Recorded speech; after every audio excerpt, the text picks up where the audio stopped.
The lights of America have always had a quiet partner to the north. For decades, Canada has exported massive flows of electricity across the border, powering factories, homes, and entire regions of the United States. It was dependable, invisible, and never caught up in politics. Until now. In March 2025, the United States slapped tariffs of up to 25% on Canadian goods, with electricity included at a lower 10% rate. That line on paper was enough to trigger Canada's most powerful countermeasure, turning its hydroelectric exports into a bargaining chip. Before we switch on the details, subscribe to Traveling Vibes, because in this story, every kilowatt counts. The US electricity grid may be huge, but it's not invincible. The truth is that America imports more electricity from Canada than from anywhere else in the world.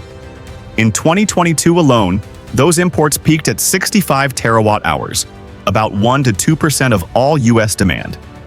By 2024, imports dipped to 30 terawatt-hours, but the value of those flows remained enormous.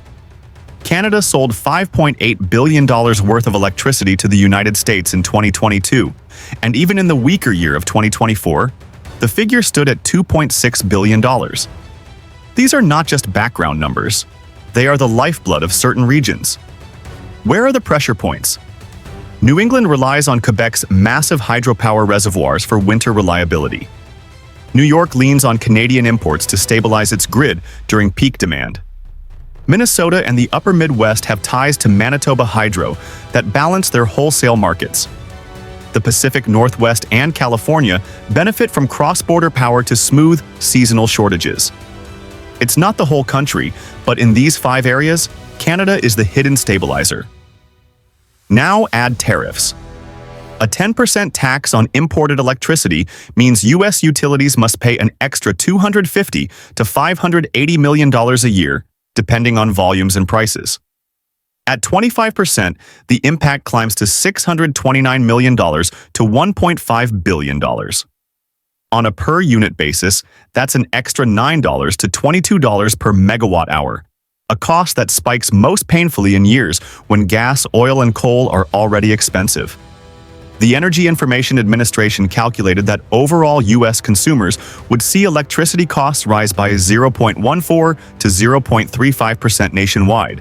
That sounds modest. But think about what electricity touches.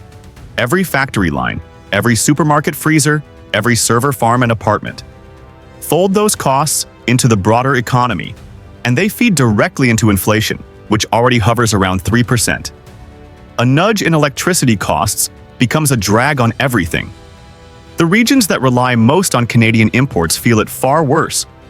Imagine a New England household already struggling with some of the highest utility bills in the country. Add another few dollars per month because tariffs inflated the wholesale price. Or picture a California data center whose operators buy power on a wholesale contract indexed to regional markets. A small bump in imported electricity costs magnifies across thousands of servers, driving up cloud service prices. These are not abstract calculations, they're real bills, hitting homes and businesses. And then there are the contracts. Hydro-Quebec and Manitoba. Hydro don't just sell power on the spot market. They have long-term agreements with U.S. utilities stretching years into the future. Tariffs complicate those deals. If Canada imposes a 25% export tariff in retaliation, who pays? The Canadian seller? The U.S. buyer? Or the households at the end of the line? Utilities will try to pass those costs through in rate adjustments, while lawyers fight in regulatory commissions over the fine print. Contracts that were meant to bring stability suddenly become battlegrounds. This isn't the first time electricity prices were politicized. In 2022, commodity costs for gas and coal soared, driving U.S. electricity imports from Canada to record values. On a per-unit basis, Canadian electricity nearly doubled compared to a decade ago.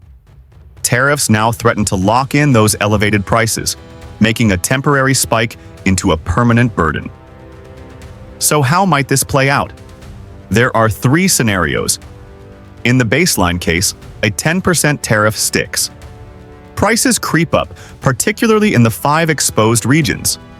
The national average barely budges, but local bills grow heavier. In the escalation case, Canada answers with its own export tariffs of up to 25%. Suddenly, U.S. buyers are facing the same kind of cost that modeled as $22 per megawatt hour in 2022 and 2024. Utility bills grow more painful, and pressure mounts on politicians to negotiate exemptions. In the hardest case, Canada throttles exports during peak seasons, using electricity as leverage.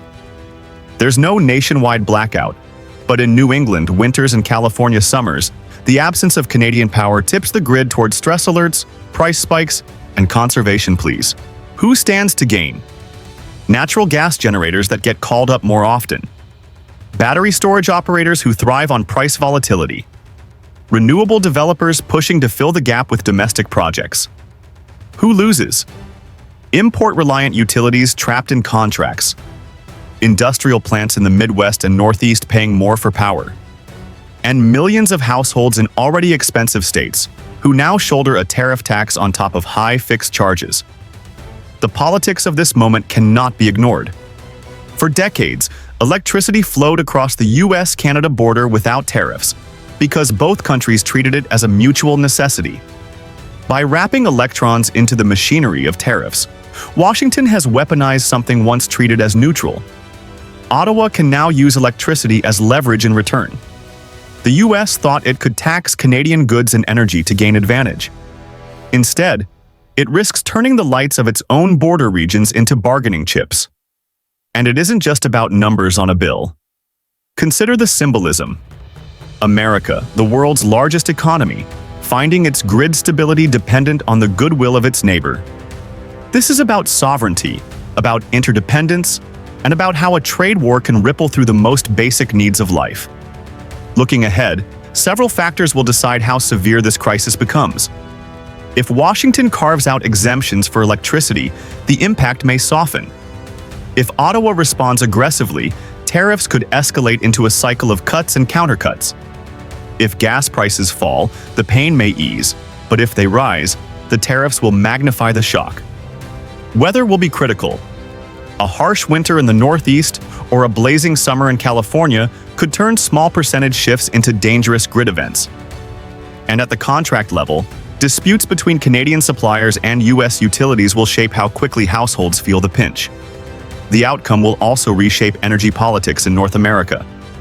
Already, developers are pushing new domestic renewable projects in the US to reduce reliance on Canadian imports. Transmission planners are studying alternative routes. Investors are betting on battery storage to buffer volatility. But these changes take years. In the short term, the tariffs have already reset the price of power, and the bills are already climbing. So where does this leave ordinary people? For most Americans, it means slightly higher electricity bills folded into the broader rise of prices.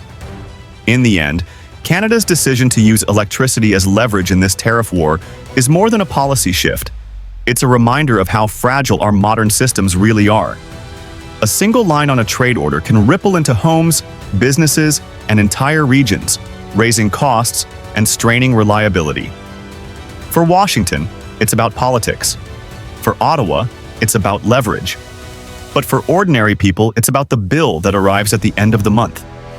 This story is far from over. As tariffs rise and countermeasures unfold, the question isn't just how much electricity will cost, but how much trust we still have in the systems that keep the lights on. If you found value in this deep dive, subscribe to Traveling Vibes, share your thoughts in the comments, and let's keep this conversation alive. Because when power becomes political, every voice matters.